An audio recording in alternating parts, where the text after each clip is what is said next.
Respond to God's voice. அவரோட வார்த்தைக்கு நம்ம வந்து பதில் கொடுக்கணுமா? ஸோ இன்றைக்கு தேவன் அழைக்கிற காரியம் ஒன்றுதான். ஓகேவா? காட் இஸ் காலிங்ன்றது இட் இஸ் எவிடென்ட். ஓகே, உங்களை அழைக்கிற, என்ன அழைக்கிறது, இங்க அழைக்கிறாருன்றது வந்து ஊழிய அழைப்பு பத்தியே நான் இங்க பேசல.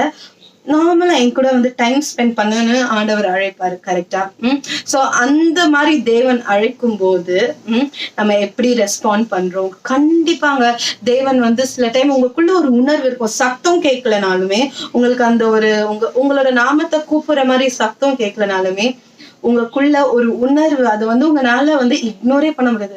பைபிள் படிக்கணும், பைபிள் படிக்கணும், பைபிள் படிக்கணும், இந்த ஒரு உணர்வு உங்களுக்குள்ள இருந்துகிட்டே இருக்கும். ஐயோ, இந்த காரியத்தை நான் தேவனுக்கு எடுத்து ஜபத்துல வைக்கணும். பட் நம்ம என்ன பண்ணிடுவோம்னா நம்ம அதை இக்னோர் பண்ணிடுவோம். But we should not ignore it. ஓகேவா? ஸோ தேவன் நம்மளை அப்படி அழைக்கிறார். எதற்காக? To have a fellowship with him. Okay, so